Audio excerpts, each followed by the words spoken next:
asalaamaaleykum mbokki téléspectateurs yi nga xamante ni yéen a seetaan seen chaîne TV Waalo tey nag ñi ngi ñëwaat fi nga xamante ne mooy préfecture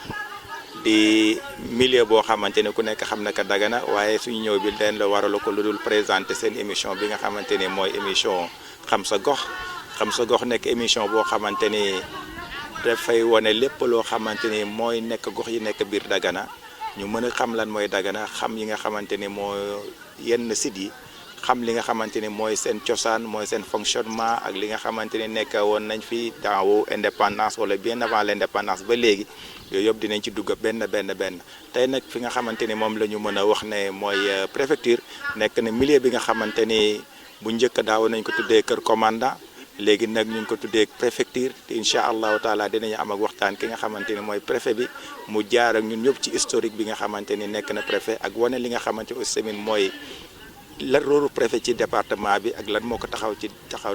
nekk ci département bi ak digganteem ak askan yi loolu yëpp incha allahu taala dinañ ci jaar su ko defee population bi wala askan bi mën a gën a xam lan moo war seen wareef ci préfecture bi xam li nga xamante ni moom la ñu war a doxalee ak monsieur le préfet xam ni liggéey bi muy liggéey ñoom la moom mooy nekk ci kaw waaye ñoom la ci bépp fànn nag incha allahu taala soo leen dégloo waxtaan bi rek di ngeen a mën a am li nga xamante ni moom la ñu ci jëlee ñu gën a xamaat préfecture gën a xamaat le préfet gën a xamaat yi nga xamante ni mooy fonction bi incha allahu taala li préfecture di liggéey ci bii nga xamante ni mooy département bi donte la Dagana la nekk ku nekk suñu département rek ku nekk xam ne département bi yaatu na fa tabarakallahu Richard-Toll ba Podor yëpp ci département yi la bokk incha allahu taala dinañ ci ñëw ak moom incha allah ngeen déglu ñu rek mbokk yi seen émission xam sa gox jërë ngeen jëf. mbokk yi ñu ngi ne toog ak ki nga xamante ni mooy monsieur le préfet di monsieur Ibra Fall préfet Dagana bon seen émission bi ngeen xam ne ni moom la ñu tuddee xam sama gox ñu ñëwoon tey ci moom fii nga xamante ni mooy préfecture bi ku nekk xam na ko ci cosaan yàlla dogal na ku nekk bu njëkk kër commandant la ñu daawoon wax ñëw nañ ba ci préfet yooyu yëpp dinañ ci laaj ak moom ci interview bi xam naa du incha allahu taala ñu bàyyi ko mu présenté wu waxuñu aussi kañ la jël fonction fii rek nga xamante ni pour nit ñi mën a xam lan mooy préfecture lan mooy wàllu préfet ci gox bi nga xamante ni mooy département bi yooyu yëpp dina si ñëw ak ay question ci moom ñu ñaan ko mu nuyoo présenté wu. waaw salaamaaleykum maa ngi nuyu waa Dagana yëpp ñu nuyu seetaan man maa ngi tudd Ibra Fall man maay préfet département de Dagana ñu ngi ma installé fii ci Dagana le 28 décembre 2019 ma jógee Ziguinchor defoon Ziguinchor ñetti at ak genn wàll ginnaaw bi lañ ma nommé fii à la tête du département de Dagana en novembre 2019 ba ci 28 décembre 2019 lañ ma installé par le gouverneur Alioune Aïdara Niang. waaw préfet ñu ngi lay nuyu di la wax bu baax rek di la tatangal ci nga yàgg bu baax a baax ci sa barab bi te yàlla defal la promotion yu gën a kawe sax incha allah bon dañ doon wax rek ni préfecture préfet tur yooyu ci lan la jógee pour nit ñi mën a xam lan mooy tur yi. waaw préfecture préfet moom baatu tubaab la daanaka lu ñu donn la du suñ cosaan wax dëgg yàlla lu ñu donn la ci tubaab yi xam nga ñun. France moo nu colonisé woon donc ñun ancienne colonie française la donc ku la colonisé ay la yéwén dina la wàll ci lenn ci ay jikkoom ak lenn ci ay doxalinam ak organisation bi demee noonu kon organisation bi nga xam ni moom la ñu am actuellement ci administration Sénégal mën na noo wax ni cëslaay la cosaan la France lañ ko tibbee ba ci donc administration territoriale ci gàttal mooy préfet yi sous-préfet yi gouverneurs yi mais gën naa yaatu loolu mais li sénégalais gën a xam ci lu ñuy tuddee administration territoriale mooy gouvernance préfecture sous-préfecture nga xam ni gouvernance moo coiffé région bi yëpp préfecture mooy département bi sous-préfecture mooy arrondissement boppu circonscription bu ne ñu teg ca kilifa goo xam ni président de la république moo koy nommé bu dee région bi mi ngi tudd gouverneur bu dee département préfet la tudd ci arrondissement bi nag mu tudd sous-préfet préfet ci li ma jot a xam comme wax naa la sànq juñu naa ko muy ku ñu toftal ku ñu teg ci kaw ci bopp bi maanaam koo xam dañ ko placé ci kawam loolu boo càmbaree baatu préfet loolu lay tekk ca cosaan la kon préfet mooy ndawal état bi nga xam ni moom la ñu teg ci boppu département bu ne ci Sénégal donc Sénégal actuellement xam ngeen ni am nañu ñeent fukki département ak juróom-benn bi ci mujj mooy Kër Massar nga xam ni mooy 46e département fii ci Sénégal kon mën na jàpp ne Sénégal am nañu ñeent fukki préfet ak juróom-benn préfet comme ni ma ko waxee mooy ndaw li nga xam ni président de la République moo koy nommé par décret bi conseil des ministres lañ koy jëlee ministre de l'intérieur moo koy proposé mu ñëw conseil des ministres président daganal ko signé ko ñu daal di koy siiwal ci journal ko defee mu ñëw jël service nekk préfet daal di teewal foofu état kon ci njëlbeen gi daal loolu mooy préfet. en fait gis nañ ni wax nga préfet naka la cosaanoo mais mën nañ xam lan mooy wàllu préfet ci biir département bi nga xamante ni moom la gérer pour nit ñi nga xamante ni tey gis nañ préfecture rek lan la ñu war a mën a wuti préfecture lan la ñu war a mën a def lan la préfet war a mën a nekk ci yitte askan bi. voilà kon préfet nee naa la donc mooy ndawal buur li nga xam ne moom la buur teg ci kaw ci boppu département bi pour mu teewal ko fa kon daanaka mën nga wax ni préfet dafa ëmb lépp maanaam ci gàttal amul lenn luy xew ci dëkk bi ci département bi te yoonu préfet nekku ca parce que président de la république ci boppam amul lenn luy xew ci réew mi ba mu mën ni lii sama yoon nekku ci lépp parce que moo jiite ñëpp moo jiite Sénégal yëpp département bi tamit ki ñu fa teg muy préfet kooku moo jiite lépp mooy bët mooy làmmiñ mooy nopp président de la république moo fa teewal tamit gouvernement bi yëpp ministre yi yëpp koo ci jël kenn ku ci ne préfet moom moo ko fi teewal kon moom yoonam mi ngi ci lépp kon mën nañu jàpp ni préfet lépp lay def daanaka alors mooy ni ñu koy waxee ci charte bi nga xam ni moom moo ŋànk suñu liggéey moom mooy délégué du président de la république moom mooy représentant ministre gouvernement bi yëpp kon lu jëm ci wàllu mbay ma nga loxo ma nga càmm wér-gu-yaram sécurité environnement lépp maanaam lépp loo xam ne daal soxal na dundinu askan wi loola loxo la préfet ma nga ca kon préfet ndawal buur la moo jiite service bi tudd préfecture nga xam ni day joxe ay service boo ñëwaatee ci charte bi nga xam ne moom moo tënk suñu liggéey ab décret la boo xam ni 1972 la woon muy décret 72 636 nga xam ni mooy saytu maanaam prérogative attribution maanaam li nga xam ni moom la préfet ak gouverneur ak sous-préfet di def charte boobu li mu njëkk a lim ci suñu warugar mooy veiller à l'exécution des lois et règlements muy lan muy charte yi loi yi nga xam ni moom la Sénégal amal ñu taxaw ngir ñu wéyal ko man fépp foo xam ne dañ fay jalgati yoon préfet responsabilité am la mu taxaw loola bañ a am donc fexe bay lépp di dox ci yoon loolu mooy li njëkk ci sas wi nga xam ni moom la ñu sas préfet alors bu loolu wéyee lépp lu jëm ci wàllu développement loolu aussi rôlu préfet la maanaam moom mooy ndaw li nga xam ni day yombal du évidemment état ñëpp xam nañ ni état du moom léegi mooy bay état bayatul état amatul usine mais état usine boo dem da nga fa fekk loxoom tool boo dem da nga fa fekk loxoom donc lépp lu jëm ci wàllu développement préfet responsabilité am la mu nekk mu taxaw ca taxawaayu animateur fexe ba yombal procédure yi par exemple yombal mbir yi société yi entreprise yi ak opérateur économique yi ñëpp képp ku am yitte ku am jafe-jafe alors mën nga ñëw dis ko préfet mu taxaw ca jàppale la ci yombal ba mbir yëpp yéwén daal mu defee mu nekk machine boo xam ni day tourner à 100%. donc loolu responsabilité état la donc niveau départemental loolu aussi responsabilité préfet. alors bari na lu par exemple wàllu élection bu ñëwee ci élection ñëpp xam na ni préfet moom mooy organiser élection yi donc ca kaw ba ci suuf préfet moom mooy organiser élection yi mooy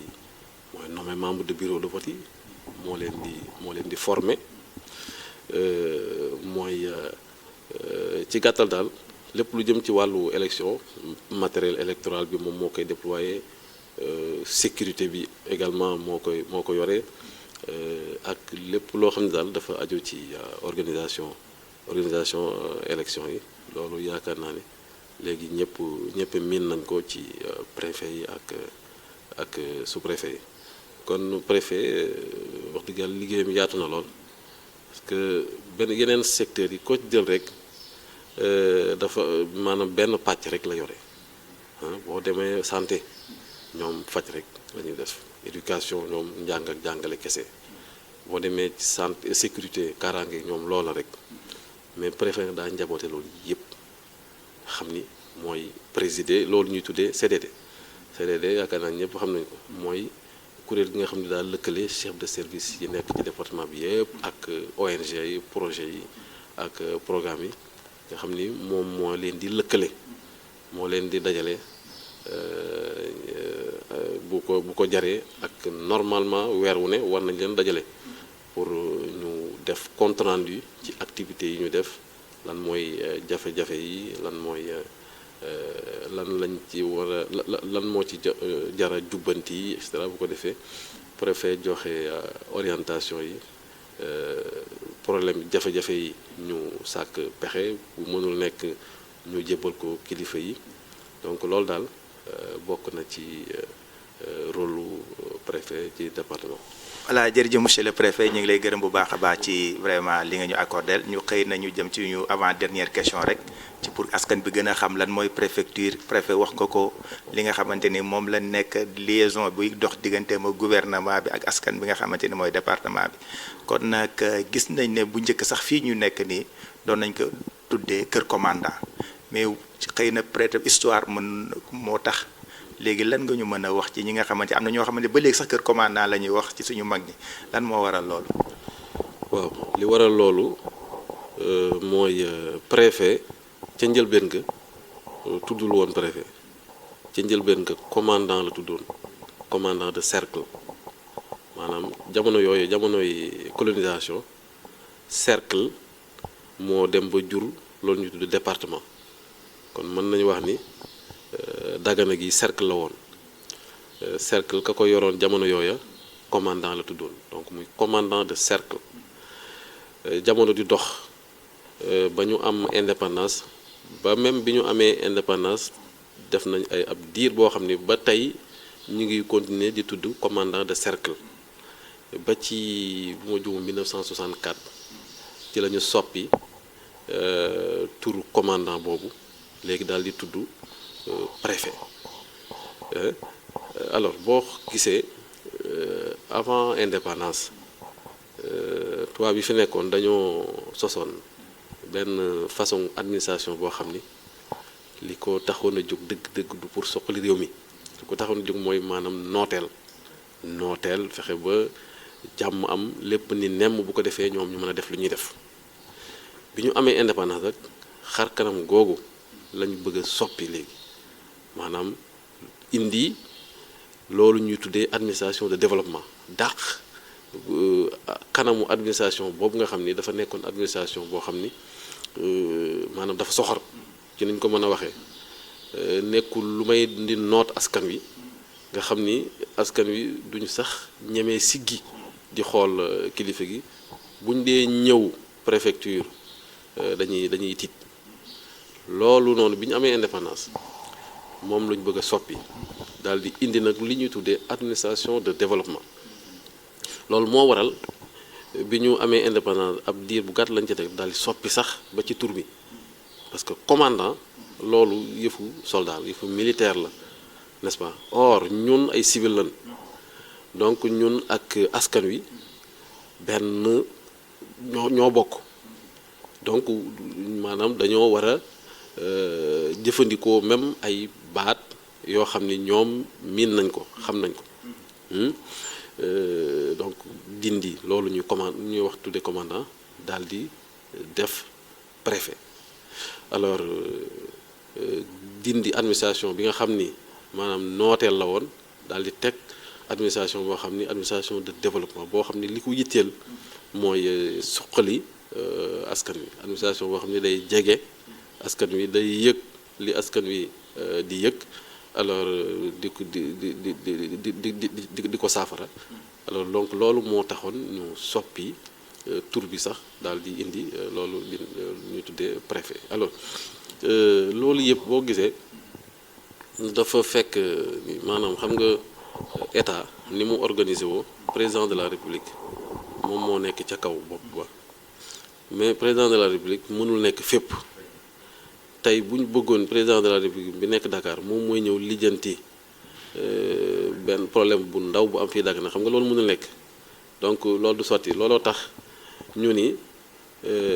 sañ-sañ bi, pouvoir bi nga xam ni dëgg nag président de la république moo ko moom, ndax ci askan bi la jóge, sañ-sañ yooyu mu tas ko. loolu ñu dañuy tuddee déconcentration. alors boo gisee déconcentration bi xëyuñu rek daal di def déconcentration intégrale. boo xoolee bi ñu amee indépendance dañoo amoon ñaari kilifa yu nekk ci bopp réew mi, yaa ngi fàttaliku Senghor ak Mamadou Dia, mais tuuti lañ ci teg rek jafe-jafe am, ñu tas loolu. pouvoir boobu nga xam ni dafa amoon ñaari bopp léegi mu nekk benn rek, nga xam ni benn président de la république moo fi am, amatul président du conseil. Alors daal di concentré nag dëgg yàlla pouvoir bi yëpp ci ay loxoom. loolu ci boppam dafa amoon jafe-jafe parce que dañu ci li ñu xam dañu demoon ba fonctionnaires yi dañu mujjoon croiser le bras, téye seen loxo ni comme président de la république moom moo yore pouvoir bi yëpp nañ ko seetaan. loolu la ñuy tuddee ponce pilatisme ci tubaab, maanaam téye sa loxo, maanaam def le minimum. alors loolu bi ñu doxee tuuti lañu gis ni loolu ay la yéwén du sotti, ñu ni kon jot na ñu jooyantiwaat organisation, ñu dem ci loolu ñu tuddee déconcentration. moo waraloon ñu indiwaat poste premier ministre, parce que gis nga bi jafe-jafe yooyu amee ci diggante Senghor ak Mamadou Dia, donc ñu dindi président du conseil, moo nekkoon genre premier ministre, ñu dindi ko. mais bi ñu demee ba 1970 gis ni mbir mi kat doxul, jafe-jafe yi bëri, étudiants yi di ñaxtu, mais 68 jaar na fi, monde rural bi aussi metti woon lool, ba jamono yooyu lañ doon wax loolu ñu tuddee malaise paysan, xam ni dëkk bi daal jaxasoo woon na complètement. li ko waraloon mooy cadre yi nekkoon ci kaw administration dañoo bankoon seen loxo, donc machine administrative bi dafa meloon dafa grippé, parce que nee nañu président moo yore lépp, mooy buur di buur mi, donc nañ ko seetal, yëf yi paralysé complètement. ñu demee ba gis ni loolu doxul, ñu indiwaat poste premier ministre pour déconcentrer le pouvoir, maanaam jox ay pouvoir premier ministre. loolu foofu la ñu demee woon Abdou Diouf, donc mu nekk premier ministre, après peut-être Mamadou Dia. donc après ñu dem tuuti indi réforme, la grande réforme de 1972, nga xam ni moom moo créé 7 régions ci Sénégal, créé ay départements, créé ay arrondissements, créé tamit ay communauté rurale. communauté rurale 1972 lan ko créé. naam turu communauté rurale amoon na avant, amoon na depuis 1962, mais communauté rurale bu nga xam ne day nekk collectivité locale jamono yooyu mi ngi am 1972 ci la communauté rurale nekk dëgg-dëgg collectivité locale nga xam ni day nekk entité autonome moom boppam di mën def ay délibération di doxal bëgg-bëggu askan wi. Donc 1972 lan ko créé, donc mu nekk réforme bu am solo ci taarixu administration. Réforme boobu nag ba tey moo fi nekk waaw, dañ koy jooyante rek léegi réforme bu 1972 boobu ba tey jii ñun texte yi nga xam ne moom la ñuy doxal texte yooyu ba tey moo fi nekk. daam dañ koy soppi saa su ne boo xoolee à chaque fois ñu créer région dañuy laal loi boobu. Bi ñuy créer région de Louga, tas Louga ak Diourbel, région du fleuve Matam ñu tas ko créer Matam, Casamance ñu tas ko créer Ziguinchor, Kolda, ba ci bi mujj mooy les 3 régions là, Sédhiou, Kédougou ak Kaffrine. Donc loi la boo xam ni depuis 1972 soppi nañ ko ay yoon mais ba tey base bi moom moo fi nekk. Kon réforme boobu c'est mën nañu wax la réforme fondateur de l'action territoriale de l'administration territoriale au Sénégal. Kon histoire administration territoriale daal diggante indépendance ba tey mën nañ ko tënk ci baat yoon. waaw jërëjëf monsieur le préfet ñu ngi jégalu bu baax xëy na ñu ngi jël sa temps, mais lépp pour xamal askan bi rek lan mooy li nga xamante ni moom la ñu war a dundee ak nga xamante ni mooy suñu jiit. Comme ni nga ko waxee tey yaay suñu président de la république, mën nañu wax ci biir commune département de Dagana yaa ko représente tey. Li nga xamante ni ku nekk xam nañu président ku ko wax rek woon nga xam ne am na responsabilité boo xamante ni c'est une responsabilité nationale. lii nag mën nañu wax responsabilité départementale bi mi ngi ci say loxo. tey lan nga xamante ni moom nga mën a woo askan bi ci li nga xamante ni nekk na fi ñu profité waale ci ñu émission bi rek nga joxe sa appel incha allahu taala. waaw jërëjëf. Appel bi may lancé moom mooy maanaam ñu jublu rek ci li nga xam ni moo ëpp solo muy luy soqali dëkk bi. Li ci des lépp amul solo maanaam ba ci politique.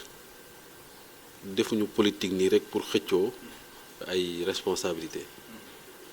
dañuy xëccoo ay responsabilité pour jaamu soxla askan wi. Kon ñun ñëpp dana war a nekk ay jaamu soxla askan wi. En tout cas ñun ñii loolu moo nu fi indi li ñu indi dëgg te bàyyi ñu fi mooy jaamu soxla askan wi. Kon damay woo askan wi yëpp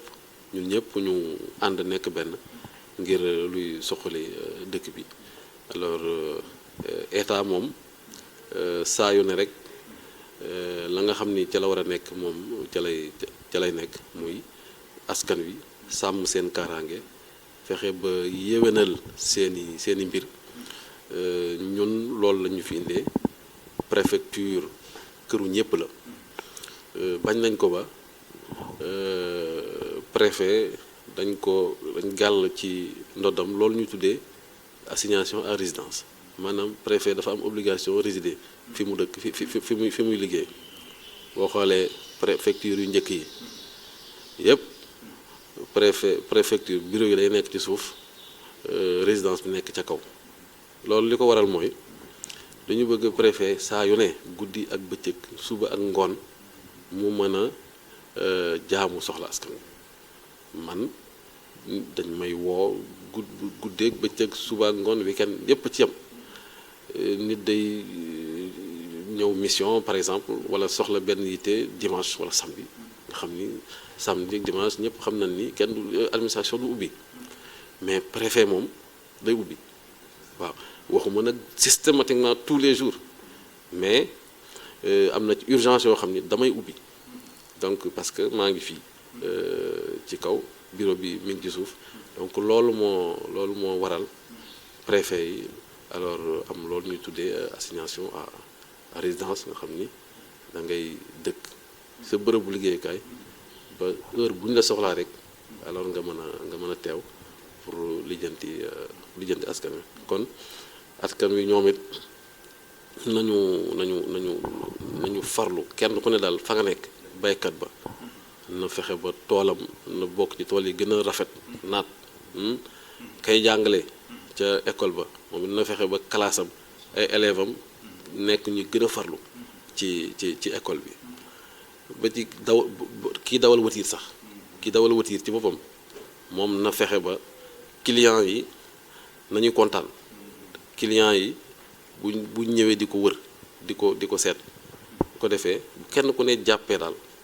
ca waar woo fa nga nekk kon tool bi nga xam ne mooy Sénégal dina ba ci presse bi yéen da ngeen am rôle bu rëy sax bu am solo alors parce que communication fi mu ne nii moom maanaam dafa nekk loo xam ne mënatul ñàkk kenn mënatu ko ñàkk